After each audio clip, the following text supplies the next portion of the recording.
Oh, brother, men, women, and children is really bad. Easily the worst of the Adam Sandler dramas. Even though apparently this is a comedy drama? Are there even any jokes in this? I guess the tacky and shoehorned in narrator said a few things that were meant to be funny, but I don't remember anything humorous coming from the characters. It's just 2 hours of cliche melodrama. Made even better by the fact that there are like 20 different characters in this, who all get their own mostly disconnected subplots. There are a ton of great actors in this, Sandler included, who are just giving such dull and forgettable performances. Every adult was pretty unlikable. Sandler and his wife are both having affairs because, I don't know, they're just bored. Or maybe it's because they were having sex on 9/11 and that made their sex life weird. That's not a joke, by the way. That's an actual thing that happens in this movie. Jennifer Gardner plays a helicopter parent who's just kind of downright evil. She might actually be the most hateable character in any Adam Sandler movie. And do you know how many Rob Schneider characters she's beating out for that title? Anyway, yeah, she monitors her daughter's online activity to an insane degree. And then when she finds out she's talking to a boy on her secret Tumblr account, she pretends to be her daughter and baits the boy into attempting suicide. Really awesome stuff. Coming in a close second for most unlikable character is the mother with Hollywood aspirations for her teenage daughter, who allowed some random stranger to pay for a provocative photo shoot of her that they proudly posted on the daughter's personal website, and is now causing emails from even more creeps to come in. But don't worry, after the daughter gets rejected from a Hollywood TV show because of those risque photos, the mother realizes it's bad to sexualize her daughter like that.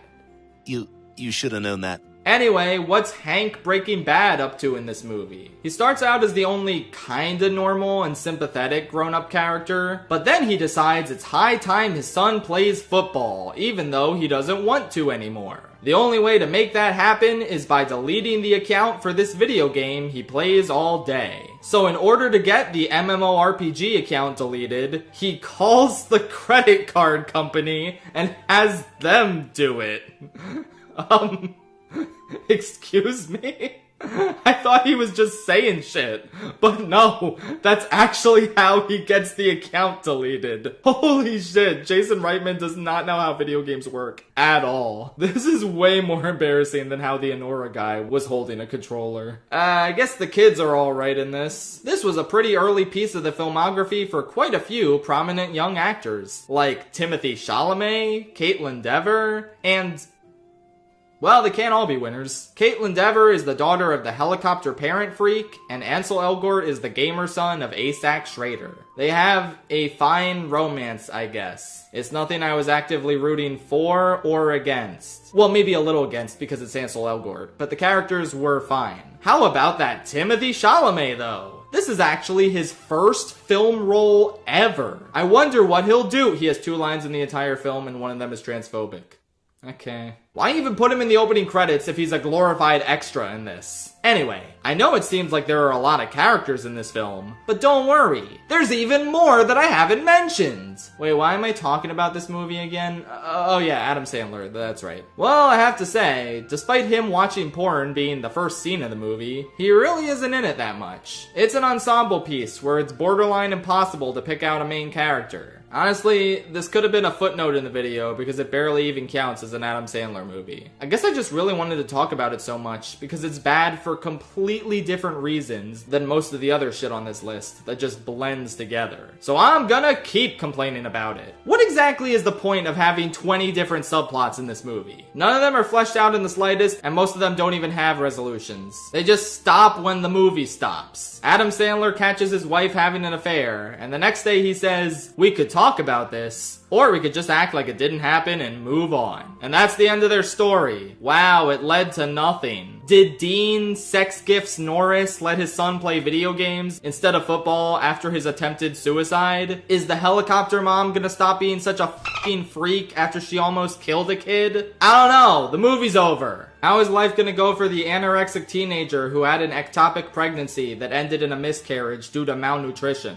I didn't even mention her until now, in case you were thinking, oh, Oh, this movie doesn't have too much going on. What are you talking about? Her dad is J.K. Simmons, and he has like 2 scenes in this. I guess that's more than Timothée Chalamet, but like, come on. The central theme that I think is trying to tie all these plot lines together is internet bad. Like, oh, the internet is how Sandler and his wife had affairs. The internet is where video game is, and video game bad. The internet is where risque photos you post of your daughter that lead to her not landing a TV show gig go. The internet is for porn. Oh my god, this movie is so porn-brained. So many of the characters just talk about sex all the time, and even the adults do it in such juvenile ways. The script is so simplistic, and it thinks it's so much smarter than it is. Also, how do you make a movie with like 20 main characters and all of them are white? It takes like an hour before a black person says anything in this movie, and it's just the guy Sandler's wife has an affair with. I don't normally complain about this sort of thing, but for a movie called Men, Women, and Children, it's kind of ridiculous, no? I mean, there are so many damn characters in this, but the movie's scope feels so myopic and limited. It's pretentious and annoying, and it thinks it's saying something so profound by pointing out that, hey, the internet ain't that great sometimes. Okay, Grandpa, let's get you to bed. Jason Reitman is a very acclaimed director who already put out beloved films like Juno and Up in the Air by this point. So how did this turn out so bad? Why couldn't you just made a movie about one thing instead of 10 different things? I'll never understand it. Not all of us have a Magnolia in us, Jason. Well, this movie may be boring, aimless, and annoying, but it certainly isn't the worst thing Sandler's been in. Not by a long shot. It gets way more insufferable from here, folks. Anyway, sorry again for bitching so long about a movie that statistically you have probably not seen and do not care about. It's just, if I don't give men, women, and children a verbal thrashing, literally who else on the planet will?